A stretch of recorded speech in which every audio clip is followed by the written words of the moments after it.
அதியன் ராசிபலன் அன்பு நேயர்களுக்கு என் மனமார்ந்த வணக்கங்கள். இந்த வீடியோவை கடைசி வரை பார்த்து வீடியோவுக்கு லைக் செய்து உங்கள் ஆதரவை தாருங்கள். கும்ப ராசிக்காரர்கள் என்றாலே ஒரு தனிச்சிறப்பு உண்டு. நீங்கள் பஞ்சபூதங்களில் வாயு தத்துவத்தை கொண்டவர்கள். உங்கள் ராசிநாதன் மந்தன் எனப்படும் சனி பகவான். மற்றவர்கள் உங்களை புரிந்து கொள்வது கடினம்.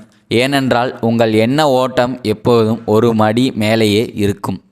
சுயநலமற்ற பொதுநலவாதிகள் நீங்கள். தற்போதைய கிரக நிலவரம் ஒரு ஆழமான பார்வை. தற்போது வானமண்டலத்தில் கிரகங்களின் ஆட்டம் கும்பராசிக்கு சாதகமாக திரும்பியுள்ளது. குறிப்பாக உங்கள் ராசிநாதன் சனி பகவான் தனது சொந்த வீடான குடும்பத்திலேயே அமர்ந்து சச யோகத்தை வழங்கி கொண்டிருக்கிறார். இது ஒரு தலைமுறைக்கு ஒரு முறை மட்டுமே நடக்கக்கூடிய அபூர்வமான பலம். சுக்கிரன் உங்கள் ராசிக்கு 4ஆம் சுகஸ்தானம் மற்றும் 9ஆம் பாக்கியஸ்தானம் வீட்டிற்கு அதிபதி. அவர் இப்போது உங்கள் ராசிநாதன் சனியுடன் இணைந்திருப்பது தர்மகரபதி யோகத்திற்கு இணையான பலனை தரும்.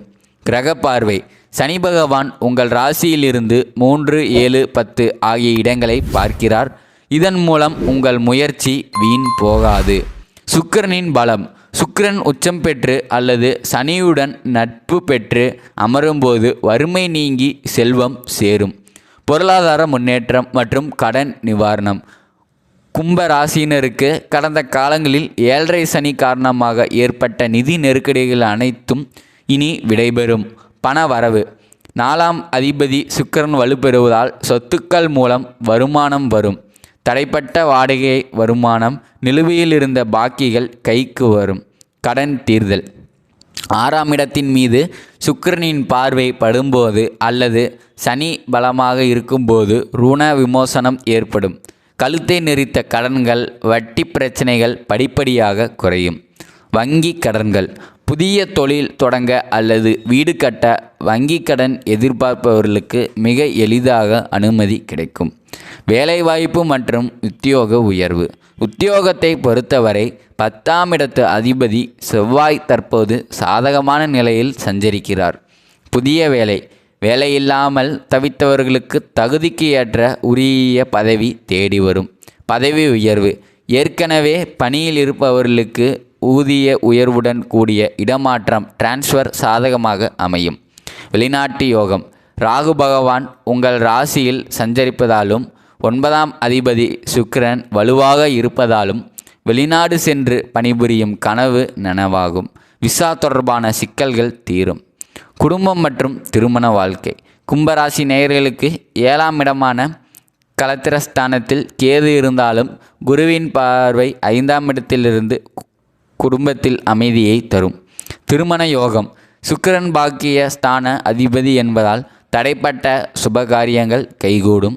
காதல் திருமணத்திற்கு பெற்றோரின் சம்மதம் கிடைக்கும். 2வது திருமணத்திற்கான காத்திருப்பவர்களுக்கு நல்ல வரன் அமையும். தம்பதியர் ஒற்றுமை.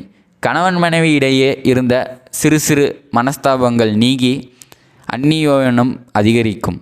பிரிந்திருந்த தம்பதிகள் மீண்டும் இணைய இது ஒரு உகந்த காலமாக உள்ளது. புத்திர பாக்கியம். 5இல் அமர்ந்துள்ள குரு பகவான் நீண்ட நாட்களாக குழந்தை வரம் வேண்டி தவிக்கும் தம்பதிகளுக்கு மழலை செல்வத்தை தந்தருவார். நட்சத்திர ரீதியான விரிவான பலன்கள். கும்ப ராசியில் 3 நட்சத்திரங்கள் உள்ளன. அவை ஒவ்வொன்றிற்கும் தனித்தனி பலன்கள் உண்டு. அவிட்டம் 3, 4ஆம் பாதங்கள். அவிட்டம் நட்சத்திரக்காரர்கள் செவ்வாயின் ஆதிக்கம் பெற்றவர்கள். குணம். இரும்பு போன்ற மன உறுதி கொன்றவர்கள். மாற்றங்கள். உங்களுக்கு இந்த மாதம் வீடு நிலம் வாங்கும் யோகம் மிக அதிகமாக உள்ளது. உங்கள் நீண்ட நாள் கனவு சொகுசு வாகனம் வாங்குவீர்கள். எச்சரிக்கை. முன்கோபத்தை குறைத்தால் வெற்றிக்கனி உங்கள் கையில். சதயம். சதய நட்சத்திரம் ராகுவின் ஆதிக்கம் கொண்டது. குணம். எதையும் ஆராய்ச்சி செய்து முடிவெடுக்கும் அறிவு ஜீவிகள். மாற்றங்கள். ராகு ராசியில் இருப்பதால் திடீர் அதிர்ஷ்டங்கள், லாட்ரி, ஷேர் மார்க்கெட் மூலம் பணம் வரும். வெளிநாட்டு தொடர்புகள் லாபத்தை தரும். வெற்றி. வெல்ல முடியாத காரியமே இல்லை என்கிற அளவுக்கு உங்கள் தன்னம்பிக்கை உயரும். புரட்டாதி 1, 2, 3ஆம் பாதங்கள். புரட்டாதி குருவின் ஆதிக்கம் கொண்ட நட்சத்திரம். குணம். நேர்மையும் ஒழுக்கமும் இவர்களின் உயிர் மூச்சு. மாற்றங்கள்: அரசாங்கத் தேர்வுகளில் வெற்றி, கௌரவ பதவிகள் கிடைக்கும். ஆசிரியர் பணி, வங்கித்துறை மற்றும் நீதித்துறையில் இருப்பவர்களுக்கு இது ஒரு பொற்காலம். ஆரோக்கியம்: நீண்ட நாள் நோயிலிருந்து விடுதலை பெறுவீர்கள். பெண்கள் மற்றும் மாணவர்களுக்கான பலன்: பெண்கள் குடும்பத்தின் அச்சாணியாக திகழ்வீர்கள். உங்கள் பெயரிலேயே சொத்துக்கள் வாங்கும் யோகம் உண்டாகும். ஆபரணச் சேர்க்கை: தங்கம், வைரம் அதிகரிக்கும். வேலைக்கு செல்லும் பெண்களுக்கும் அலுவலகத்தில் மதிப்பும் மரியாதையும் உயரும். மாணவர்கள்: புதன் மற்றும் குருவின் ஆசி இருப்பதால் கல்வியில் மேம்படும். குறிப்பாக கணிதம், அறிவியல் மற்றும் தொழில்நுட்பத் துறையில் பயிலும் மாணவர்கள் முதலிடம் பிடிப்பார்கள். உயர்கல்விக்காக வெளியூர் அல்லது வெளிநாடு செல்லும் முயற்சி வெற்றியை தரும். தொழில் மற்றும் நிலவரம்: வியாபாரிகள் லாபஸ்தானம் வலுப்பெறுவதை உணர்வீர்கள். ரியல் எஸ்டேட்: நிலம் விற்பனை மற்றும் கட்டுமானத் துறையில் இருப்பவர்களுக்கு பெரும் லாபம் உண்டு. ஐடி மற்றும் மீடியா: மென்பொருள் துறையினருக்கு புதிய ப்ராஜெக்ட்கள் கிடைக்கும். கலைத்துறையில் இருப்பவர்களுக்கு புகழும் பணமும் சேரும். சிறு வணிகம்: புதிய கிளைகளை தொடங்குவீர்கள். கூட்டாளிகளால் ஏற்பட்ட தொல்லைகள் அனைத்தும் நீங்கி வியாபாரம் சுமூகமாக நடக்கும்.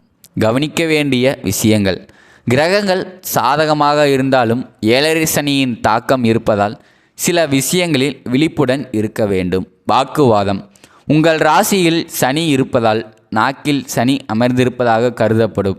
எனவே யாரிடமும் கடுமையாக பேசவே வேண்டாம். ஜாமீன்: யாருக்காகவும் எந்த ஒரு ஆவணத்திலும் கையெழுத்திடவோ ஜாமீன் கையெழுத்து போடவோ வேண்டாம். அது உங்களை சிக்கலில் தள்ளலாம். பொறுமை: நிதானமே பிரதானம். அவசரப்பட்டு எடுக்கும் முடிவுகள் நஷ்டத்தை தரலாம். அதிசய பரிகாரம்: வாழ்வை மாற்றும் வழிபாடு. உங்கள் விதியை மாற்றும் வல்லமை இறை வழிபாட்டிற்கு உண்டு. கும்ப ராசியினர் கீழ்கண்ட பரிகாரத்தை சரியாக செய்து வந்தால் தடைகள் அனைத்தும் நீங்கி சந்தோஷமாக வாழலாம். வழிபாடு: செவ்வாய்க்கிழமை தோறும் அருகிலுள்ள முருகன் கோவிலுக்கு செல்லுங்கள். விளக்கு: முருகப்பெருமானுக்கு 6 நெய் தீபங்கள் ஏற்றி மனமுருக பிரார்த்தனை செய்யுங்கள். மந்திரம்: ஓம் சரவணபவா என்னும் மந்திரத்தை 108 முறை அபியுங்கள். தானம்: முடிந்தால் ஏழை எளியவர்களுக்கு பருப்பு கலந்த உணவை தானமாக வழங்குங்கள். அன்பு கும்பராசி நேயர்களே, இது உங்கள் காலத்தின் உதயம். சனி பகவான் உங்களுக்கு பாடங்களை கற்றுக் கொடுத்தது போதும். இனி பலன்களை வாரி வழங்கும் நேரம் வந்துவிட்டது. தன்னம்பிக்கையோடும் விடாமுயற்சியோடும் செயல்படுங்கள். உலகம் உங்களை போற்றும். உங்கள் வாழ்வில் எல்லா வளமும் நலமும் கிடைக்க அந்த முருகப்பெருமானை மனதார வேண்டிக் கொள்கிறேன்.